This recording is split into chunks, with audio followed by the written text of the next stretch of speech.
November 12, 1943, the North Atlantic. The height of World War II. In a cramped communications bunker somewhere in England, a young man sits alone with a responsibility he doesn't fully comprehend. His name is Corporal James Mitchell. He's 22 years old. He's been transmitting Morse code messages for 11 straight hours. His hands are cramping. His eyes are burning. His shift ends in 13 minutes. He doesn't know it yet, but in those 13 minutes, he will make a mistake that will save 2,000 lives. The message on his desk is routine. At least, it seems routine. Operation Neptune's Gate.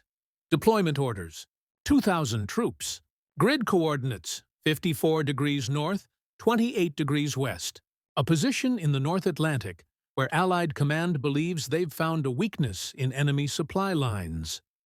Mitchell begins transmitting. His fingers dance across the Morse code key with mechanical precision. Dash, dot, dash. Dot, dot, dot.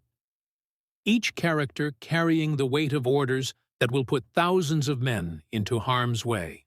His coffee sits next to the equipment. Cold now. He's barely touched it. He reaches for it without thinking. A moment of muscle memory, of human need breaking through military discipline. His hand slips. The cup tilts. In the split second of panic, his palm slams down on the transmitter key, stopping the message mid-transmission. The cup catches on the edge of the desk. The coffee doesn't spill, but the message stops. The red glow of the Morse lamp flickers, then fades to black. 6 seconds of silence. The lamp glows red again. Mitchell stares at the transmitter. He looks at the clock. 23:47. He looks at the partial message. He's transmitted the coordinates, the authorization codes, the troop numbers. What's missing is precise. The exact timing window for deployment. The hour. The minute. He's exhausted. He's human. He makes a choice that millions of exhausted human workers make every day. He thinks they got most of it. They'll figure it out. He logs the message as complete. He closes the book. In 13 minutes, his replacement arrives, and James Mitchell walks out into the cold November night, never looking back at the transmitter. He has no idea what he's just done. 200 miles away, on the destroyer HMS Relentless, Commander Sarah Walsh receives the transmission. Or rather, she receives most of it. Her communications officer looks up from his station, confused. "Signal lost," he says. "We have coordinates, but the timing window is incomplete." Walsh is not a woman who tolerates incomplete information. She's risen through the ranks in a Navy that didn't want her by being more thorough, more precise, more unforgiving than any man around her. An incomplete message isn't just frustrating, it's unacceptable. "Without the timing window," she says, her voice cold and clear. "I can't send 2,000 men into a storm. Get clarification." Her communications officer tries. He sends request after request back to command. But something has gone wrong with the radio network. Solar interference, equipment failure, human error somewhere else in the chain. The requests go unanswered. For 16 hours, Commander Walsh waits. Her fellow officers grow impatient. "We have enough," they tell her. "We have the coordinates. We have the authorization. Send the men." But Walsh refuses. She's broken rules before when she had to. She's taken risks, but not blind risks. Not without information. She holds the line. 2,000 men remain on their ships, waiting, restless, unaware that their impatient commander is the only thing standing between them and oblivion. Weather patterns in the North Atlantic are violent and unpredictable.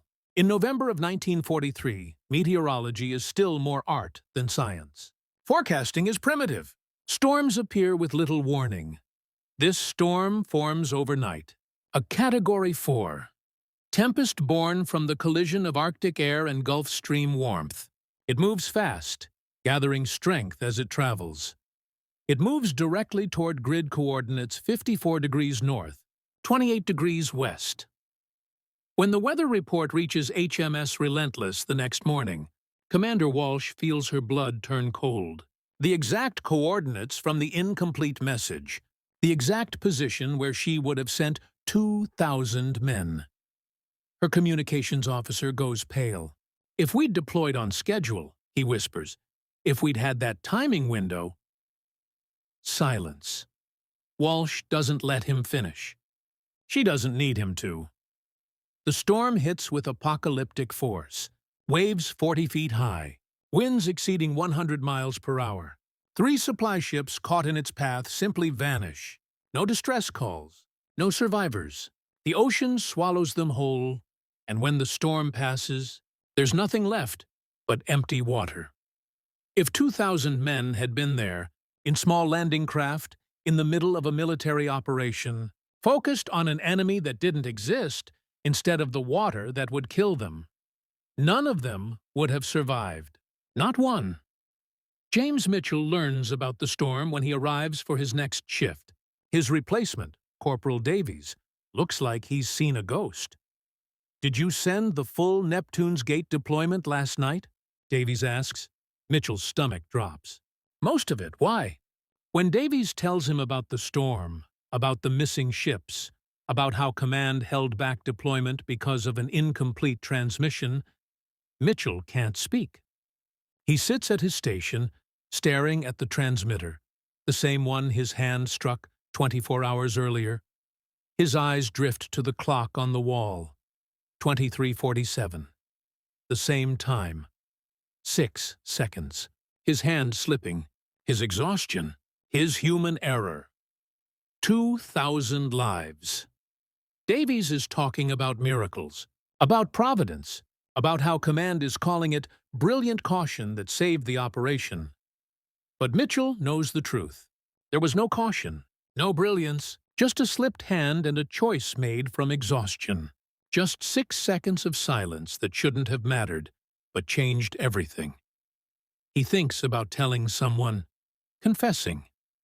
But what would he say? That he saved 2,000 men by accident? That history turned on a moment of clumsiness? Who would believe that? Who could accept that? So he says nothing. He keeps transmitting messages. He moves his coffee cup farther from the equipment. And every night, when he closes his eyes, he wonders about those 2,000 men who went home to their families, who lived their lives, who never knew how close they came. He wonders if they had children, grandchildren. How many lives came from those 6 seconds? How many futures branched from that one moment? Commander Sarah Walsh received a commendation for her decision to hold deployment pending confirmation. She accepted it with quiet grace and never spoke about it again. She knew what her fellow officers didn't, that her decision was born not from wisdom, but from frustration with an incomplete message, that she was no hero, just another human being doing her job. James Mitchell served out the war and returned to his small town in Ohio. He never told anyone about November 12, 1943. He married, had 3 children, worked as an electrician for 40 years, died peacefully in his sleep at the age of 78. His obituary was 3 paragraphs long. It mentioned his military service, his family, his work. It said nothing about the 6 seconds that changed everything. History is written in bold strokes. We remember the great battles, the brave sacrifices, the calculated strategies, the moments of intentional heroism. We don't remember the slipped hands, the incomplete messages, the exhausted choices, the accidents that became miracles. But perhaps we should. Because sometimes the difference between catastrophe and survival isn't courage or wisdom or strength. Sometimes it's just 6 seconds, a hand that slips, a message that stops, a decision made from frustration rather than insight. Sometimes 2,000 people live because someone reached for a cup of coffee at exactly the wrong moment. Or perhaps it was exactly the right moment. 2,000 men went home to their families. None of them ever knew how close they came to never hearing silence again.